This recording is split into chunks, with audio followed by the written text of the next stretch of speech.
देखिए 4/5 और 3/4 के बीच की 5 परिमेय संख्याएं, ये हम कैसे निकालेंगे? ठीक है, शॉर्टकट विधि से। एक विधि तो यह है जिसमें हम क्या करते हैं, पहली परिमेय संख्या और दूसरे को जोड़ते हैं, फिर 1/2 से गुणा कर देते हैं या 2 से भाग दे देते हैं, कहो एक ही बात है। ठीक है, तो शॉर्ट तरीके से हम इसको कैसे निकालेंगे? तो सबसे पहले हम इनके हर समान करेंगे। ठीक है, तो यहाँ पर देखिए 4 और 5 का एलसीएम, इसके लिए क्या करेंगे? हर का एलसीएम लेंगे ना। या आप लिखेंगे 5 तथा 4 का एलसीएम या लॉसो कितना होगा? कितना होगा बताओ? 5 और 4 का एलसीएम जल्दी बताओ।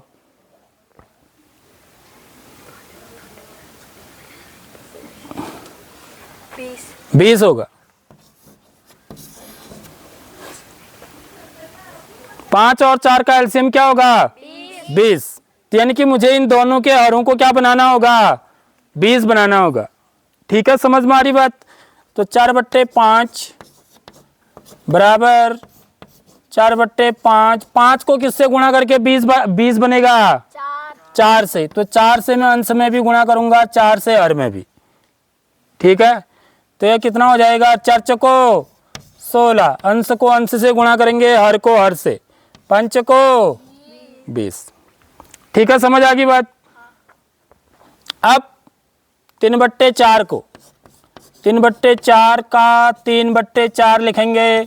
4 को किससे गुणा करके 20 बनेगा? 5 से।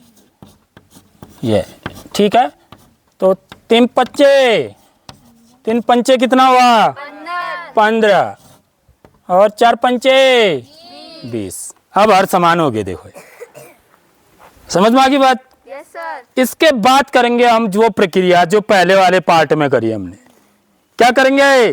क्योंकि मुझे 5 परिमेय संख्याएं निकालनी है, तो हम क्या करेंगे? 5 से एक ज्यादा 6 से गुणा करेंगे। कहाँ? अंश में भी हर में भी। तो यहाँ पर देखिए, यहाँ पर मैं सबसे पहले 16/20 लिखता हूँ। यह 4/5 का मान है, ये 4/5 का ही मान है। 16/20 समतुल्य भिन्न बोलते हैं इनको। क्या कहते हैं? समतुल्य भिन्न। समतुल्य भिन्न। तो सबसे पहले 16/20 लूंगा, इसको मैं 16 गुणा 6/20 गुणा 6, अंश में भी हर में भी दोनों जगह गुणा करेंगे। ठीक है, तो 16 छक कितना होता है? 96। 16 छक्का कितना होता है? 96। 20 छक्का कितना होता है? 120। 96/120 आ गया है। ठीक है, अब ऐसे ही इसको करेंगे। यह है 15/20, तो 15 गुणा 6/20 गुणा 6, तो 15 छक्का कितना हो गया? 90। 15 छक्का कितना हुआ? 90/20 छक्का 120। देखो अब यहाँ पर मुझे इनके बीच की 6 मिलेंगे। अब ये 90/120 है, ये 96/120 है। ठीक है, तो इनके बीच की 4/5 और 3/4 के बीच की यहाँ पर लिखूंगा, इसलिए 4/5 और 3/4 के बीच की परिमेय संख्याएं कितनी हैं? 5 परिमेय संख्याएं। सबसे पहले क्या लिखेंगे? देखो ये 90 छोटा है ना, ये 96 बड़ा है, तो 90 के बाद क्या आएगा? 91। 91/120। फिर क्या आएगा? 92। 92/120। फिर 93/120। फिर 94/120। फिर 95/120। ठीक है, आगे बात बच्चों समझ में? तो हमने सबसे पहले क्या करना है इन सवालों में, भिन्न जिसमें होते हैं, भिन्न वाले जो सवाल होते हैं, यदि हर समान है तब तो ठीक है, फिर तो आपको एलसीएम लेने की जरूरत नहीं है, सीधे आप ऐसा करेंगे। ठीक, यदि हर समान नहीं है तो सबसे पहले हर समान करेंगे, सबसे पहले हर समान करेंगे। हर समान करने के लिए हम क्या करेंगे, हरों का एलसीएम निकालेंगे। ठीक है, जैसे यहाँ पर 5 और 4 का एलसीएम कितना आया, 20 आया। अब पहले वाली जो परमेय संख्या है 4/5, इसका हर अभी कितना है 5, तो इसको 20 बनाने के लिए किससे गुणा करेंगे, 5 का पहाड़ा पढ़ेंगे।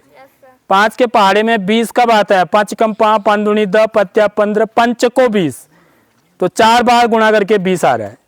यानी कि 4 से अंश में भी और हर में भी गुणा करेंगे, एक ही जगह नहीं कर सकते हम।